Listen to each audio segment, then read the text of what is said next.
How do you know if a ninja has been in your fridge? You wouldn't. You'd be dead. I like ninjas, and I like martial arts. Always have. I even teach martial arts to kids, in the hope that, well, oh, hear this. Hello, hello, hello, hello. I even teach martial arts to kids, in the hope that when society collapses, I can command a tiny but deadly little ninja army that can fit into small spaces when I'm scavenging for supplies amongst the relentless hellscape of the nuclear fire. Sorry, we're not here to talk about the genuinely terrifying state of the world. We are here to talk about Master System games with ninjas in them. Like Shinobi, which came out in the arcade in 1987.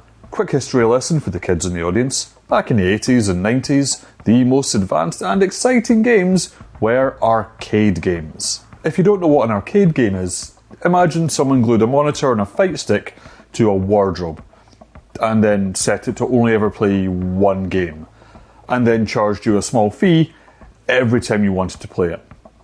That's an arcade game. Now, arcade games live in a small to medium-sized building that's filled up with lots of other different arcade games. Then, you turn the lights down, you turn the music up, you make the carpet really uncomfortably sticky, and you ram it full of people, and then you let them smoke indoors. That is an arcade. God, the 80s were great.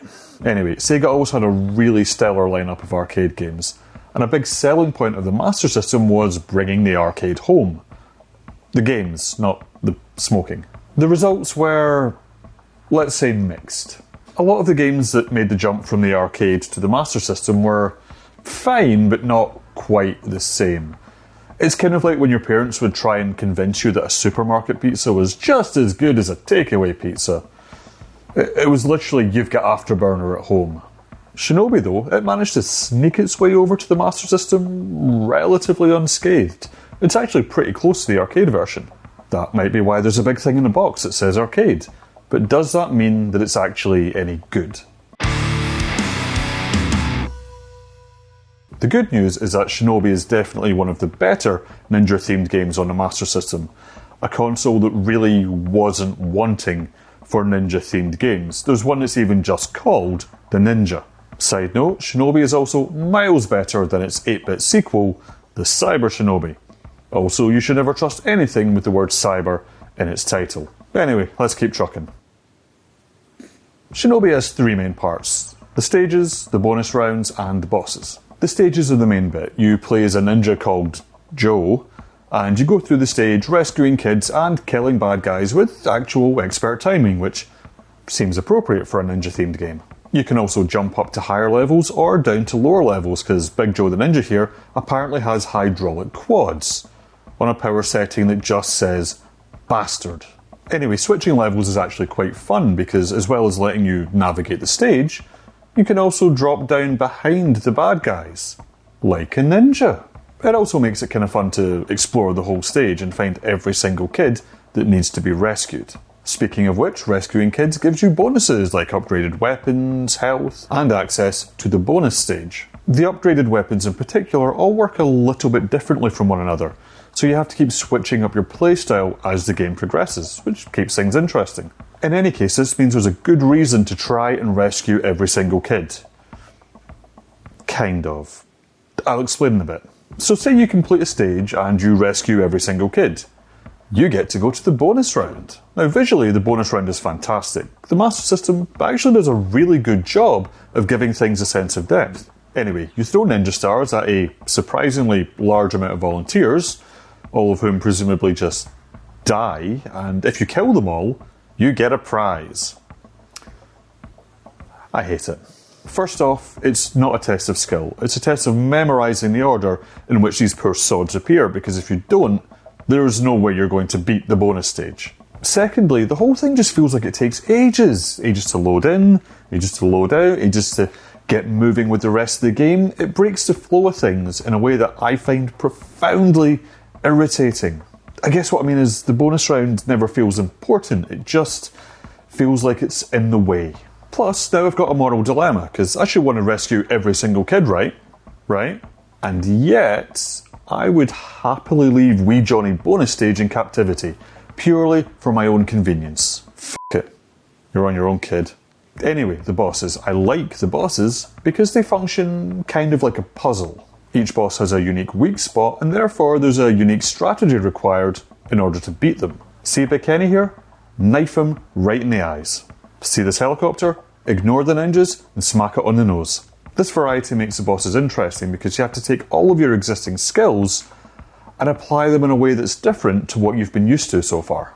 There is one problem though. In most, actually to be honest, almost all games, weak spots on bosses are signposted. A big glowy bit is pretty much the universally accepted language for hit me here until I die. Shinobi's bosses don't do this, so they become an exercise in trial and error. Now in modern games, that's fine. In a modern game there's usually a save point right before the boss, so you can go back and have as many tries as you want until you figure it out. I once spent a whole evening trying to kill the first boss in Lies of P, because I'm terrible at Souls-like games. Shinobi though? Shinobi's from the A's, bitch. Shinobi's got money to make. You get 3 tries, and that's it. And if you don't win, you go right back to the start. Not the start of the level, the start of the whole game. That's how it was for people my age, kids. That's why people my age look so depressed all the time. So that's how Shinobi plays, but how does it fare in the year 2025? It's fine. That seems weird to say because it's very rare that Shinobi actually puts a foot wrong, especially because it would be wearing those weird toe-splitty ninja boots. But compared to something like its 16-bit sequels, Shinobi is pretty rudimentary. You move, you jump, you shoot, you occasionally do a bit of ninja magic. By comparison, Shinobi 3 Return of the Ninja Master on the Mega Drive represents a massive jump in gameplay. The way you move and fight and just go about your ninja business has so much more depth than the original Shinobi. It's just a better game. You feel like an actual ninja master. I mean, unless you're shit at it. Don't get me wrong, Shinobi is not bad. It's not a bad game that does bad things. It's just guilty of being the first in a series that started a long time ago. It's the foundation that better games were built upon. That's important to recognise and respect, but these foundational games can live in the shadow of their sequels, and that's actually a good thing. It would be a pretty shitty attitude to have to hope that your descendants would actually be worse off than you. Sorry, I just remembered I'm literally raising a child. Anyway, if you don't believe me, let me put it another way. Go play Sonic 2, and then try and play Sonic 1. Now, you need that spin dash. Now, you need the better special stages. Now, you can't even be remotely arsed with Act 3. You can never go back. You're welcome.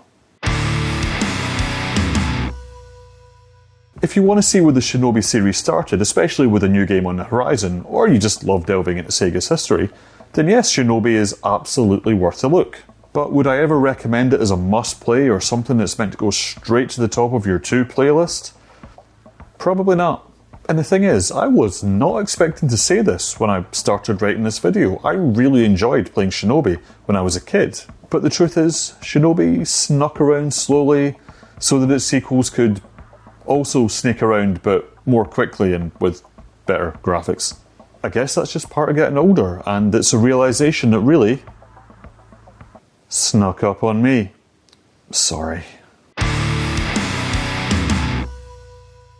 Anyway, if you're still here, you're probably wondering about the decorative iMac. I saw it on eBay and I thought to myself, you know what, I've spent more money on dumber shit.